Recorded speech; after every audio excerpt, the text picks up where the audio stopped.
waxaa lagu yiri gabadha waan u tagnay markaan u tagnay waxay tiri ilmaha waan dilay haddaan dilayna stress bay hayay ninkaygana ka qaaday stress bay hayay tiri nin baan igu riday stresska aan xilahayga ah ninkaygana buuqa igu furay bay tiri dhibkaan ii geystay noloshana inacsiyay ninkaan yooni ilmaha isoo aanu ma dhalin buu yiri marka dhibka weyn ma jiro isageena inuu qabo ogtahay ninkaygu yahay haddii ay badhacday in hadalkii ahaa anigu cunugan ma dhalin uu aabihii yiraahdo yaa mudnaa in la gowraco ma cunuga mise aabihii sidaa yiri markaad cunugaaga gowracaysid maxaadan u gowracin ninkii ku yiri cunugan anigu ma dhalin ee kugu tilmaamay inaad tahay zaaniya wiilkan anigu ma dhalin taasoo micnaheedu uu yahay waad macsiyeysatay wiilkan macsi ayaad ku keentay anigu ma dhalin sababta ay gabadhan u gowracday wiilkeeda oo 4 bilood jira ay uu ka dambeeyo saygii qabay ama aabihii dhalay wiilkan samee salaaminta samaha jecel iyo Soomaalidu idil waqtigii waayuu haydin wacnaado halka taani iga dalacanaysan waa saxaab janal saacada qof wali waa intay u tahay soo saarona waa aniga u diyaar garow muuqaal cusub muuqaalkeena waxa uu ku saabsan yahay إنا لله وإنا إليه راجعون إنا لله وإنا إليه راجعون إنا لله وإنا إليه راجعون هاي الصوماليات أو ويل أي دشي أو أفر بلاد جرا كوجور علي مقالة كترسان ودن كمريكا سبحان الله مالمي ودن بي وحا صوب بدن أيو دباتوين كفميليغا الصومالي دا دحدي دا هدي هان لهايد كوا جوغان صوماليا يوليبا كوا قربها كنول maxay tahay sababta rasmiga ee ka dambaysa in gabadhan cunug ay dhashay 9 bilood iyo sug ay siday u foolatay u dhibtootay in ay ku dhiirato inay gowracdo marka ay gowracaysay ma maskaxda ayaa loogu jiray mise waxay ahayd qof caadi ah maxaa ka jira wararka sheegaya in wiilkaas yar oo ay dhashay ay u gowracday sabab la xiriira in aabihii dhalay wiilka uu yiri anigu ma dhalin taasina ay ka carootay gabadha isla markaana ay wiilkii gowracday ma loo gowrici karaa khilaaf familia ubad aad dhashay oo aad muddo la soo rafaadaysay booliska wadanka Mareykanka khaasatan magaalada St. Cloud maxay ka yiraahdeen arimahan qodobada iyo kuwa kale idin sii qarinaya ayaad muuqaalkan ku daawan doontaan haddii la weyna laga helo ana idin la socodsiin idinkuna waa daawanaysaan u diyaar garooba iyadoo dhameystiran sida hordhaca muuqaalka aad ku daawateen hooyo Soomaaliyeed ayaa waxa ay gowracday wiil ay dhashay oo 4 bilood oo qura jiray 9 bilood iyo sug ayay caloosha ku siday inta ka horeysayna xiise iyo hamuun ay u qabtay in ay u dhasho haddii ay horay u soo dhashay iyo haddii kalaba 4 bilood markii ay korinaysay cunugaasi ayaa maalinkii ugu dambeeyay waxa ay ku dhiiratay in ay gowracdo wiilka isla markaana ay qashinka ku rido qisadan waxay ka dhacday wadanka Mareykanka oo badanaaba qisooyinka argagaxa laga soo sheego horay waxaad ula socoteen in nin uu naagtiisa inta uu jarjaray boorso uu ku riday kuwa kale waxa la sheegay in ay xubinta taranka dumar saygooda ama ragooda ay ka jareen kuwa badan ayaa dhibaatooyin fara badan laga soo sheegay wadanka Mareykanka qisadan waa qisadii ugu dambeysay ee ka dhacdo magaalada St. Cloud ee wadanka Mareykanka ka tirsan waxayna qisadan u dhacday sidan maamadan oo magaceedii la helay laakiin aan u qarinayo xaalada amni iyo maadaama aan wali dawladda wadanka Mareykanka qaybaheeda dambi baarista iyo sharciyada iyo maxkamadaha aan wali soo bandhigin ayaa waxa la yiri waxa ay iyadoo maskaxdeeda fadhida ay gowracday 4 bilood jira oo ay iyadu dhashay sidan waxay ka dhacday wadanka Mareykanka qaasatan magaalo loo yaqaano St. Cloud ee wadankaasi ka tirsan wiilka inta ay mindi u soo qaadatay ayay qoorta ka saartay qoortan ka jartay kadibna inta ay qaaday sida qashinkii ayaa waxay ku dhixriday dustbinka ama meesha qashinka ayay ku dhixriday sida in uusan ahayn cunug ay uurkiisa u dhibtootay sida in uusan ahayn cunug ay fooshiisa u dhibtootay iyo wixii la halmaalaba dadku qaarkii waxay xiliyadan oo kala raadiyaan cudurdaar loo sameeyo qofka dhibaatadaasi sameeyay laakiin markii aad qaybaha dambe ee barnaamijkan aad daawato waxa xaqiiqada ka ogaan doontaa in qofkan ay leedahay ama hooyadan Soomaaliyeed ay leedahay cudurdaar iyo inaysan lahayn. waxaa jirtay in maantoo idil warbaahinta caalamka iyo Soomaaliduba ay aad u hadalhayeen arrinkan, laakiin qisada ayaan idinkaga dhacayaa anoo idin soo koobaya nuxurkiisa. magaaladan oo ay gabadhan ku gowracday wiil iyadu ay dhashay oo 4 bilood jira waxaa la yiraahdaa Sankro. waxay gabadhani timid 7 bilood ka hor oo waxay degan tahay 7 bilood oo kaliya. gabadhan Soomaaliyeed waxay horay u dhashay 3 caruur ah oo midkan haatan ay gowracday ugu dambeeyay, laakiin saddexdooda isku aabo maahan, waa kala aabo. waxaana haatan qabay cunuga ay gowracday aabihiis. qisadan marka ay dhacday oo ay gabadhan falkaani geysatay, waxaa goobta ama deegaanka ku xiran gurigii ay deganeed soo buux dhaafiyey boolis aad u fara badan iyo qolo dambi baarisa oo raba inay ogaadaan waxa halkan ka dhacay iyo waxa hooyadan ku kalifay inay cunugeeda gowracdo. waraysiyo badan oo gabadha lala yeeshay kadib waxaa caddaatay in sababta ay gabadhan u gowracday wiilkeeda oo 4 bilood jira ay uu ka dambeeyo saygii qabay ama aabihii dhalay wiilkan.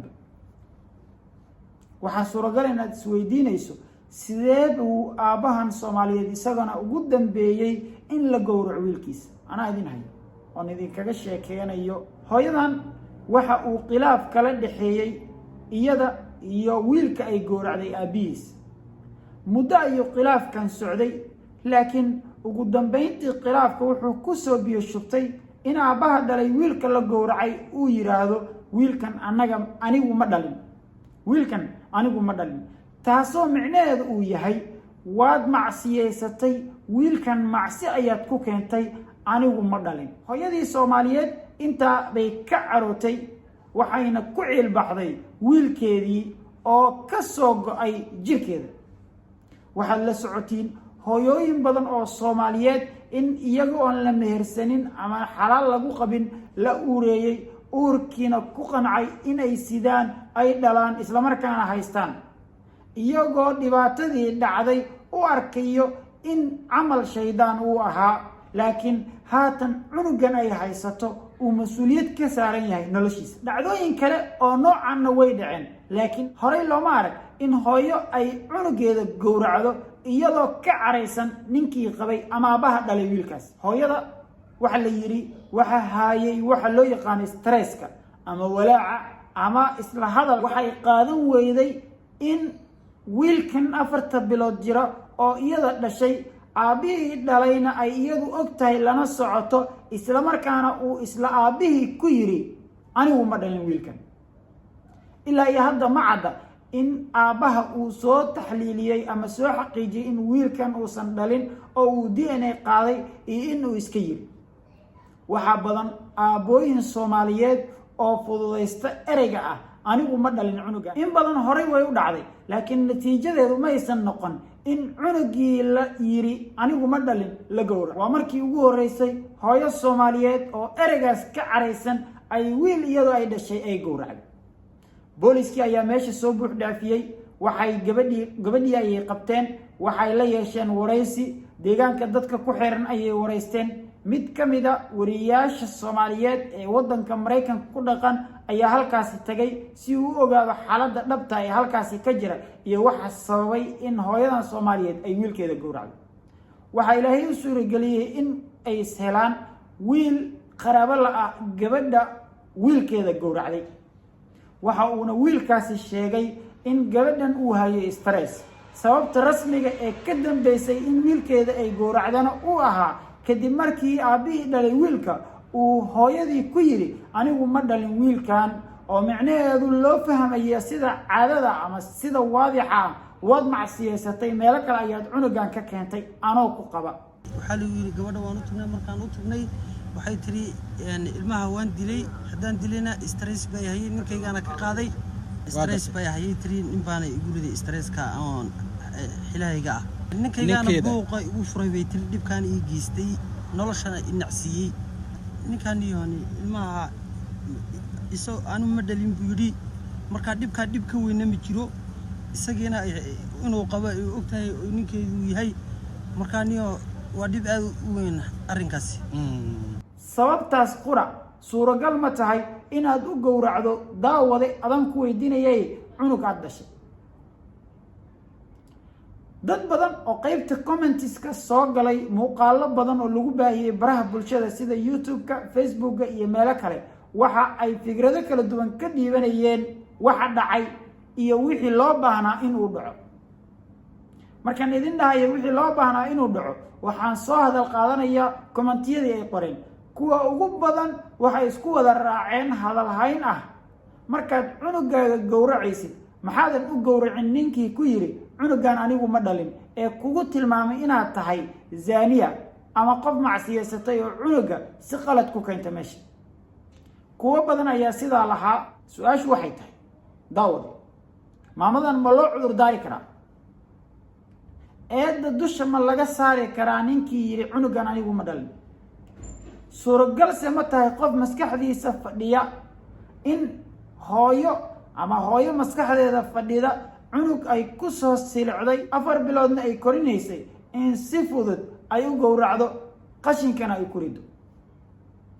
waxaa macquul ah su-aalahan jawaabihiisa inay jiraan dad aqoon-yahano ah oo haleeli kara inay su-aalahan ka jawaabaan, laakiin waa wax aada u adag in jawaab laga bixiyo in maamadan loo cudur daari karo iyo in kale. inta badan ilaahay baa naga og waxa baatinka ku jiro, laakiin waxaan anagu akhrisanaa ama daalacanaa waxa daahirka ama waxa bannaanka yaalo. kuma dambaabayno in maamadan maskaxdeeda aysan joogin ama ay waanleed markii ay gowracaysay, taasoo noqon kara xilligan cudurdaarka keliya ee si deg deg qof uu ku sheegi karo. laakiin hadalka wiilka ehelka la ah ee uu sheegaya ee ku aadanaa in ninkii uu sidaa ku yiri kadibna ay cunugii gowracday waxa uu noqonayaa hadal qofka jawaabaya uu miir qabo islamarkaana uu ogaa waxa uu sameynayay iyo waxa su-aalihii la weydiiyey uu kaga jawaab celinay. ma garan karayno in hooyadan ay qabtay cudurrada dhimirka ku dhaca ama maskaxda iyo in kale, laakiin dhacdadan way dhacday. waxaana muuqaalkan aan u soo koobay oo aan faahfaahin badan ugu darin maadaama war laga sugayo qolada dambi baariska iyo booliska magaalada ay dhacdadani ka dhacday.